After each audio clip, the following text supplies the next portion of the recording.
How are you feeling about how James Gunn is? I love it. I don't It's really great. like it. I don't really. I know a lot of people liked the Superman movie. I didn't particularly like it. I think I didn't watch it. I didn't watch Supergirl. I don't watch none of it. I don't buy into nothing from the corporate globalist commies. I put out a huge tweet regarding Superman, and I got a lot of pushback. But you know what? I don't care. That those were my thoughts about it.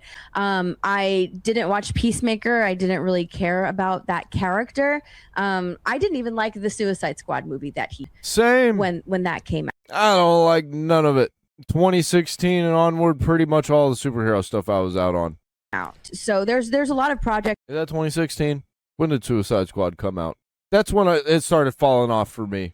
that James Gunn has done that I haven't really been on board with it, just because they don't feel like DC movies. I think that he is trying to do it in his own way and kind of Marvelize everything. And I think that there needs to be separation between DC and Marvel. I feel like with DC, it almost feels a little bit darker and a little more adult than some of the Marvel. A lot of people might That's what they're disagree going with me, for. but like that's how I But it's not working. I think they need to go into the like campy, less expensive looking style with more heart and soul. Go back to the 90s DC, but like make it more cohesive, coherent. Doesn't have to be all in the same universe. It can kind of just exist in the same universe and not be interacting. Marvel, it gets a little crazy, you know. Don't have to do that. You can have smaller movies. What do they call it in Marvel? Small potatoes? I've seen these two properties growing up. And Supergirl was probably the worst movie that I have ever seen. $72 million domestic, $126 million worldwide, less than Morbius, less than Joker 2. Yeah. Waller has been canceled. Paradise Lost, which is a Wonder Woman Themyscira prequel, canceled. Booster Gold, canceled. Who the fuck cares about any of that? Poison Ivy and Catwoman shows didn't even get accepted, could be rejected at the stage. Yeah, what? And now what we're seeing is that they're getting backlash because they got caught using generative AI to do Lobo concept art. Yeah, how about that? Yep. Like they completely The left likes to they like to say that they hate AI. But then the leftist corporations, they just use it anyway. It's all fake. It's all pandering nonsense, virtue signals. Because really, at the end of the day, they're all doing the things that everybody hates anyway, or at least the people they're pandering to. And they're trying to keep it a secret. And nobody's really talking about it. privated that video on their YouTube channel Yeah, it's gone. because of the backlash that they were receiving. And I also read somewhere that like he's using it AI for Man of Tomorrow. I mean, I'm sorry, but they're using it these days. They are. They are. The thing but is, they don't want you they're to use using it for like the script. But the leftoids hate it. They hate AI. But they love Hollywood. It's crazy, man. It's in the writer's room of DC. And like that shouldn't be happening. And to me, I'm wondering if that's why. I'm fine with it happening if we're getting good content out of it. But we're not. Because they're pandering to the people who hate all of this shit. And it's hilarious. Movies are just so terrible because they are using AI to help them out, write their scripts. Like, is that why? What is her name? Is that what Sophia? The writer for the Supergirl movie. it was Anna Nagura, was it? Anna Nagura. I don't know why I was thinking Sophia Nagura. Anna Nagura. I honestly question like whether or not she used AI to help her. Well, you'll never know because you don't have anything else ever written as a And they're going to lie to you and say that they didn't. Because if you don't have any proof, then they don't have to say it. comparison because she's that never is written true. anything. That is true. She didn't have any other credits to her name, and that was the. And here's the thing, guys. The thing that benefits me with these movies is, especially when I go in with low X, I usually end up, it's fine. And I think that Millie Alcock is a fantastic drunk actress. I think she did drunk very well. I think she had good physical I think she does good physical comedy Hancock was better. with her movements in those scenes. It was like a female version of Hancock, or a feminist version of Hancock, from what I could tell, because I didn't watch it.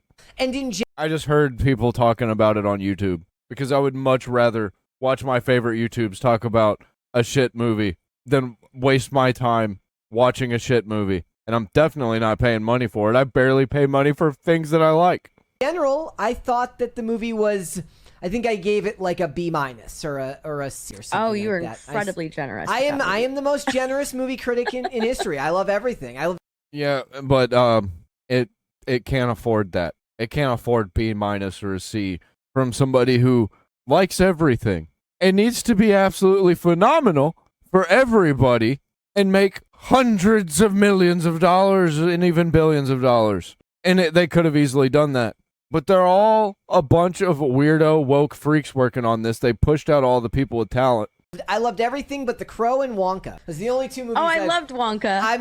I've made the point. I said, oh, dude, I love the old Crow movie. I even love Crow 2. I even love the bad ones. And even the bad ones are better than the latest Crow movie. What the fuck was that? It wasn't even really a Crow movie. if I was in a better mood when I saw Wonka, I probably would have liked it. For some reason, I was like, I don't think they had my drunken fries, and I was just in a bad mood. I bet you if I rewatched it now, I would end up really, really liking it. But for the most part, I am the most forgiving critic. You know, I give everything, yeah, it was fine. You know, there are some movies that I really, really love, but Supergirl was just, it was ugly looking. The movie looked gross. It looked brown and yellow like a toilet. Yeah. But it was, as far as I could say, you know, I would never watch it. But that's how I feel about even the stuff I like, I usually don't watch it. Like, I rewatch old stuff all the time, but I don't rewatch a lot of new stuff. I think the only stuff that I've rewatched, I rewatched F1. And it wasn't the same because it really was meant to be seen on the big screen. And weirdly enough, I've rewatched Equalizer 3 like 3 times, and I have no idea why. I think something about the fact that it was filmed on location in Italy. I really, really like that. It seemed like a character in the movie.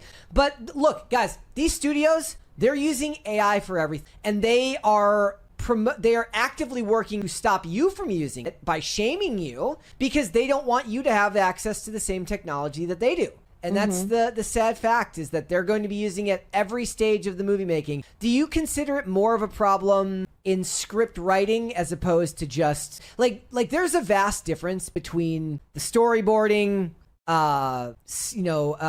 mock-ups of characters and then actually using it? Does that matter to you, or do you say don't use it? I think the corporate freaks need to not use it at all because they don't know how to use it properly. They're cutting corners. Try and save as much money as possible so they can still spend as much as possible on bullshit. Usually just tech demos because they're just playing around. Like, look at this cool thing that we did. Doesn't it look awesome? Check out the behind the scenes of how we did it. We did all of this work and spent all this money to do this thing that we've never done before. Or we did it in a different way. It's so fucking stupid, man. The new Halo remake did that. They were like, check out all these new technologies we used. But then the game is shit.